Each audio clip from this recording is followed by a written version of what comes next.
Hi, welcome. Enjoy the content, subscribe, and turn on notifications. Jonathan always considered himself a lucky man.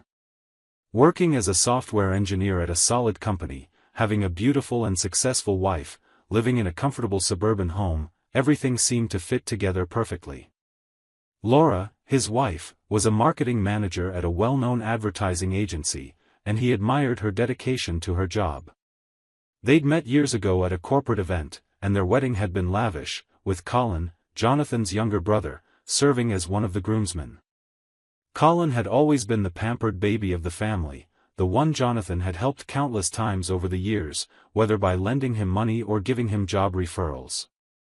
Their brotherly bond seemed strong, even if Colin had a habit of showing up unannounced and settling in as if it were his own home. Over the past 3 months, however, something had changed. Laura began mentioning evening meetings more frequently. At first, Jonathan didn't think much of it. After all, the corporate world was demanding, and he understood the sacrifices her career required. But these meetings became increasingly regular, 2 or even 3 times a week. Laura would leave around 7 in the evening, saying she was meeting clients or discussing strategies with her team, and return close to midnight, always with the same excuse: the traffic was terrible, or the meeting ran longer than expected. Jonathan noticed she came home with her hair slightly disheveled, her makeup smudged, and always with a faintly restless look she tried to mask with a tired smile. One night, while washing the dinner dishes he'd made alone, Jonathan noticed Laura's perfume was different when she came home. It wasn't the soft, floral scent she usually wore in the morning, but something more woody, almost masculine, mixed with hers. He mentioned it casually, and Laura replied it must have been from a colleague who hugged her goodbye. Her explanation came too quickly, too rehearsed. Jonathan felt an uneasy sensation settle in his chest, an unease he couldn't quite name, but that grew stronger every time she grabbed her phone and left the room to take a call. Colin, on the other hand, had also seemed different lately. His visits to Jonathan's house became less frequent, and when he did show up, there was a strange tension in the air. He avoided looking directly at Laura, or maybe it was the other way around. Jonathan sometimes caught brief, furtive glances exchanged between the two, followed by uncomfortable silence. During a Sunday barbecue, Jonathan mentioned Laura's frequent evening meetings, and Colin abruptly changed the subject, making a forced, unfunny joke about his own job. That night, after everyone had left, Jonathan lay awake in bed listening to Laura's breathing beside him and realized he no longer recognized the rhythm of it. It was as if the woman lying next to him were a stranger. His suspicion turned into certainty when Jonathan casually checked their shared credit card statement. There were strange charges: restaurants in neighborhoods Laura had never mentioned having meetings in, a florist he didn't recognize, even a purchase at a lingerie store he knew wasn't meant for him, since nothing new had appeared at home. Jonathan wasn't impulsive, but this was too much. He needed to know the truth, and he needed concrete proof. So, after a quick online search, he decided to buy a discreet vehicle security camera. The device was small, about the size of a lighter, and could be easily hidden in Laura's car dashboard. Jonathan waited for a day when she left early for work, installed the camera pointing toward the interior, connected it to the car's electrical system, and adjusted the angle to capture both the driver's and passenger seats. The camera had night vision and automatically started recording when it detected movement.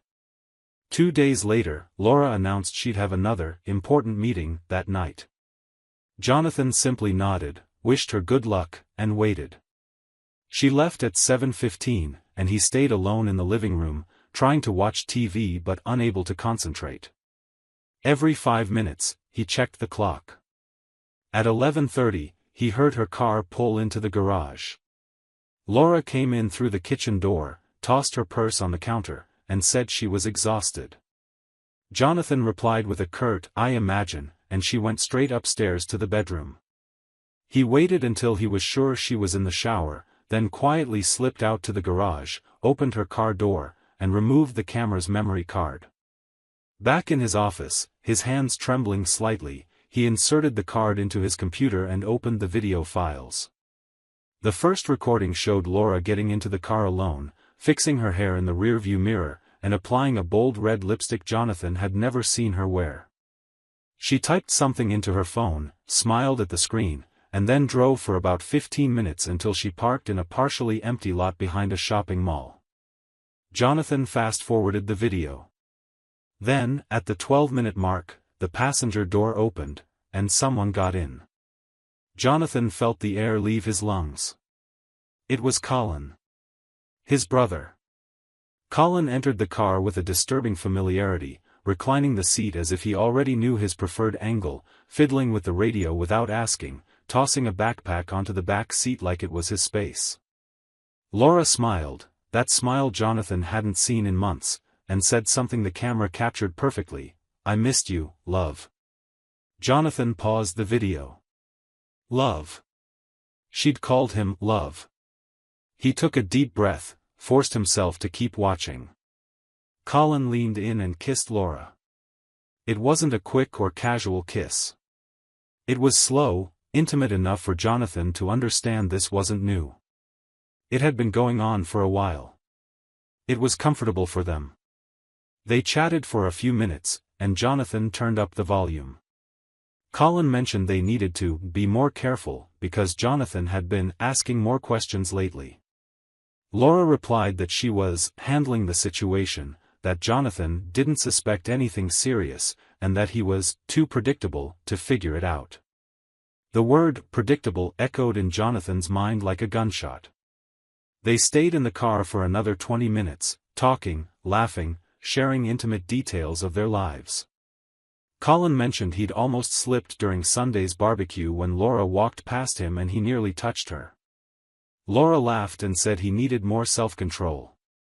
Jonathan fast-forwarded. Together, they got out of the car, entered Colin's vehicle parked nearby, and the recording continued showing Laura's empty car for nearly 2 hours. When she returned, alone, she straightened her clothes, checked her appearance in the mirror, and drove back home. Jonathan checked the time stamp. She arrived home at 11:30. Everything was timed, rehearsed, planned so no one would suspect a thing. Jonathan watched enough recordings to confirm this was a recurring pattern, meetings that had become routine. Always Colin getting into her car as if it were his own, always that sickening intimacy that only grew with each new video. In one recording, Colin mentioned they needed to think about the future, that this couldn't go on forever. Laura replied she was waiting for the right moment to resolve things with Jonathan. Resolve. As if Jonathan were a problem to be solved, discarded, erased from the equation so the two of them could move on with their lives. Jonathan closed the laptop and sat alone in the dark office for nearly an hour. He didn't cry. He didn't yell.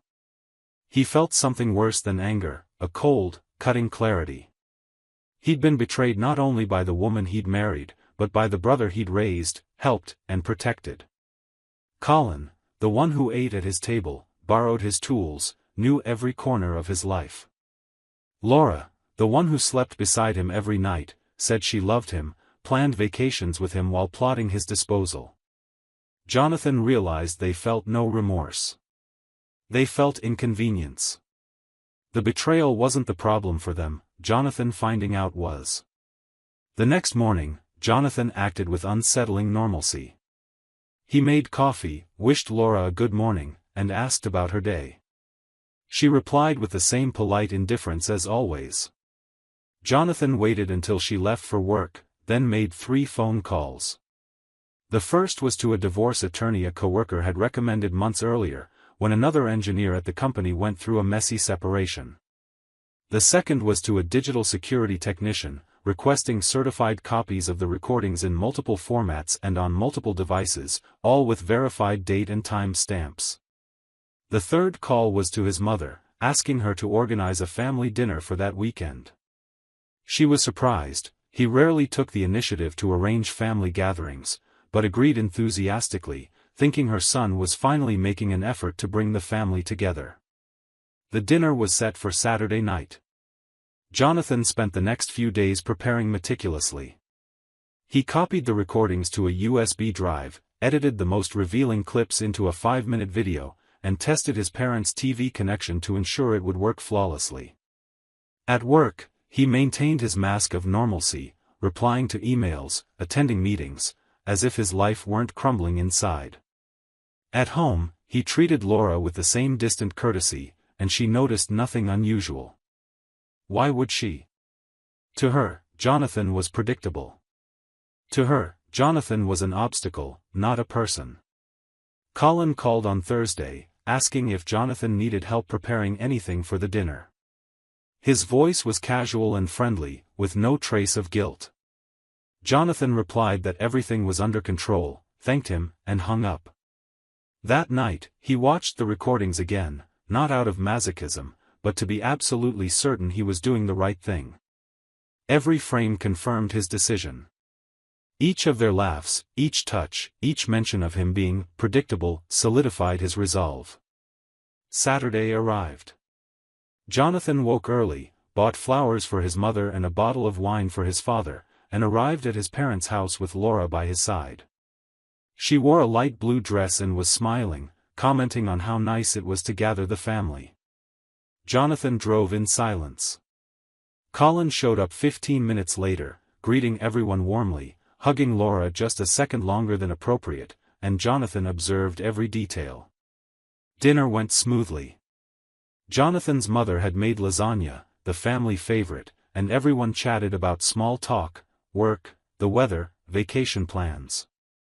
Jonathan joined the conversation, but his mind was elsewhere, mentally rehearsing what was about to happen. After dessert, when everyone was relaxed in the living room, Jonathan stood up and asked for their attention. He said he had something important to show, something that involved everyone present. His mother smiled, thinking it might be an announcement about a pregnancy or a job promotion. His father adjusted his glasses, curious. Laura looked at him with slight discomfort but still no real concern. Colin sat on the couch, sipping beer, completely at ease. Jonathan plugged the USB drive into the TV and pressed play. The room fell into absolute silence as the video played. The footage was crystal clear, Laura and Colin in the car, their kisses, their intimate conversations, Colin adjusting his seat, their references to Jonathan as a problem to be resolved. Jonathan added no dramatic music or effects. He didn't need to. Raw reality was devastating enough. He watched their reactions. His mother covered her mouth, her eyes instantly filling with tears. His father turned pale, his jaw clenched. Laura jumped to her feet, trying to turn off the TV, but Jonathan blocked the remote. Colin froze, beer still in hand, all color draining from his face. When the video ended, Jonathan finally spoke, his voice calm, almost serene, which made it all the more powerful. 3 months. For at least 3 months, you two have been doing this. 3 months of lies, of looking me in the eyes and pretending everything was fine. 3 months of you laughing behind my back, calling me predictable, discussing when would be the right time to discard me. Laura tried to speak, but Jonathan raised his hand, silencing her. No. You won't talk now. I had to watch hours of you two talking. Now it's my turn. Jonathan walked to the center of the room, controlling every movement, every word. You know what's funny? I actually thought I was going crazy. That my suspicions were just paranoia, that I was being jealous for no reason. I even thought about therapy because I felt insecure in my own marriage. And you two let me. You let me believe the problem was me. He laughed, but there was no humor in it, only bitter disbelief. Those work meetings, Laura. Remember how many times I offered to pick you up? How many times I genuinely asked how it went, interested in your career? And you lied. Every single time. He turned to Colin, and for the first time his voice trembled slightly, not from weakness, but from contained rage. You. My brother. How many times did I help you? How many times did I lend you money you never paid back? I got you jobs, took you in when you needed it. And you repaid me by sleeping with my wife and planning to get rid of me like I was trash. Colin tried to stand, mumbling something about explaining, but Jonathan pressed on, his voice sharpening. You know what hurts me most, Colin? It's not even the betrayal itself. It's the ease of it. The ease with which you got into her car, adjusted the seat like it was your territory, like I didn't even exist. You felt so comfortable destroying my life that you didn't even bother to hide it properly. Jonathan's father growled a "sit down," so heavy with disappointment that Colin immediately obeyed, shrinking into the couch like a child caught doing something terrible. Colin tried to speak, his voice shaking. Jonathan, it was a mistake, we didn't mean to. Jonathan cut him off with a dry laugh. Didn't mean to. Didn't mean to. Colin, I watched you two planning. You chose to deceive. And today, the truth is only coming out because I refuse to keep living in that illusion. Jonathan turned his attention back to Laura, who was now silently crying, but he felt no pity. And you? The woman who swore to love and honor me, in sickness and in health. You turned our marriage into a joke. And you know what's more pathetic? You didn't even have the courage to be honest. You preferred to keep me as the husband who believed everything while you lived a double life with my brother. Jonathan picked up his phone and continued. I have the messages you two exchanged. Want me to read some out loud for everyone to hear, Laura? Would you like your mother-in-law to hear you say sleeping with me was just fulfilling conjugal duty? Or would you prefer I read the part where you and Colin debated waiting for a better time to break up, as if I were just an inconvenient detail in your lives? Laura tried to approach him, murmuring a weak "I'm sorry," but Jonathan stepped back, his whole body rejecting any closeness to her. Don't come near me. Not ever again. You're not sorry you did it. You're sorry you got caught. Jonathan's mother was now openly sobbing, looking between her two sons as if she couldn't process that one had done this to the other. His father, always a man of few words, finally spoke, his voice heavy with deep sorrow. Colin, get out of my house. Now. Colin tried to argue, but his father repeated it louder this time, get out of my house. Colin stood, looked at Jonathan with a mix of shame and desperation, and walked out the front door without another word. Laura stood frozen, still crying, but Jonathan no longer saw her as the woman he'd married. He saw a stranger who'd destroyed his life. Jonathan took the USB drive, looked at his parents, and said he was leaving. He needed space to process everything. His mother tried to hug him, but he gently pulled away, saying he wasn't ready for comfort yet, that he needed time alone. Laura followed him to the door, begging to talk, but he simply told her she'd receive divorce papers soon and should get a lawyer. He drove back to the house, that place that would never again feel like home, picked up a suitcase he'd already secretly packed, and checked into a nearby hotel. On Monday, Jonathan handed all the evidence to his attorney, who assured him the process would be swift and favorable. The recordings were irrefutable proof of adultery, and in a state that still considered fault in divorce cases, Laura would have little room to negotiate. His attorney, an experienced man named Richard, reviewed every video and message and shook his head with a mix of professionalism and genuine indignation. In 20 years of practice, I've seen a lot, but betrayal with the spouse's own brother? And with this level of premeditation? This makes our job a lot easier, Jonathan. She has no defense. Jonathan blocked Laura's number, blocked Colin's, and instructed his lawyer to handle all communication. Laura tried sending emails, but they were automatically redirected to Richard. She showed up at Jonathan's workplace, but corporate security stopped her from entering the building after Jonathan formally requested it. Over the following days, news spread through the family and social circle like wildfire. Jonathan's older sister, Catherine, who'd always been close to Laura, called him heartbroken, apologizing for not noticing anything. Jonathan reassured her, no one could have predicted this. Laura and Colin were masters of deception. Colin was effectively banished from all family events.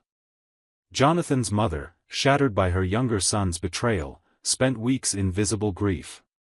She called Jonathan almost daily, crying, wondering where she'd gone wrong raising Colin, if there were signs she'd missed. Despite his own pain, Jonathan tried to comfort her, saying Colin made adult choices and she wasn't to blame. His father cut off whatever occasional financial help he'd still given Colin, and in a tense phone call, told his younger son he'd died to the family that night at dinner. Colin tried to justify himself, claiming he'd fallen in love and couldn't help it, but his father hung up on him. Laura faced her own consequences. Co-workers who found out began treating her coldly. Mutual friends sided with Jonathan once they heard the full story. She tried sending messages through acquaintances, asking for a chance to explain or apologize properly, but Jonathan remained unmoved. No explanation could justify 3 months of calculated betrayal. No apology could erase the things she'd said about him in those recordings. The divorce was finalized quickly. Jonathan kept the house, since he'd bought it before the marriage and it was in his name. Laura didn't contest anything, probably out of shame or because she knew she couldn't defend herself.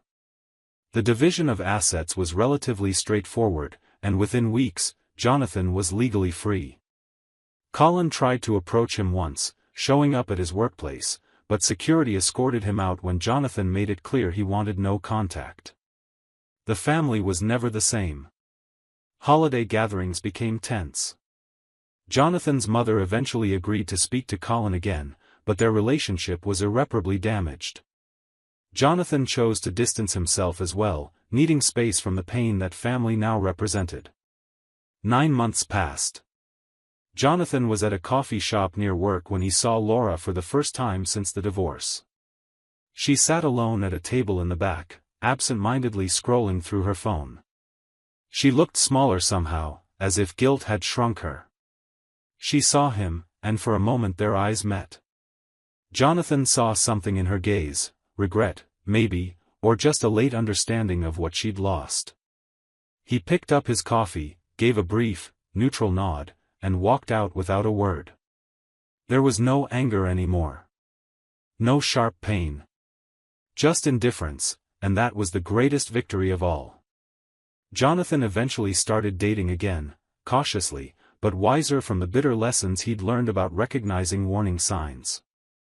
He moved into a modern downtown apartment, adopted a dog, and began hiking on weekends. The camera he'd installed in that car had saved him from years of additional lies. The recordings that exposed the betrayal also revealed who he truly was, someone who deserved honesty, loyalty, and respect. Colin and Laura could have chosen each other honestly from the start, but they chose betrayal, deception, and casual cruelty instead. On an autumn afternoon, while walking his dog through a park, Jonathan's phone rang. It was his mother, asking if he'd come to Thanksgiving. Jonathan paused. The family was broken, but not destroyed. He agreed to go, but made it clear that if Colin showed up, he'd leave. His mother assured him that wouldn't happen. She'd finally learned that loyalty has consequences, and some acts are unforgivable not because the wronged person is resentful, but because the breach of trust was so complete that there's no fixing it. Jonathan hung up, looked toward the horizon where the sun was beginning to set, and smiled faintly. It wasn't the life he'd planned. It wasn't the fairy tale ending he'd imagined when he married Laura on that sunny day years ago. But it was his life, honest and free of lies. And that, he realized, was worth more than any illusion of happiness built on deception. The camera revealed the truth, and the truth, no matter how painful, had set him free. Jonathan kept walking, his dog running ahead, and for the first time in months, he felt something close to peace. Not because he'd gotten revenge, but because he'd refused to be complicit in his own humiliation. He chose dignity, and that choice made all the difference. Thank you for watching the video. If you enjoyed it, don't forget to subscribe to the channel and turn on notifications so you won't miss any updates. See you next time.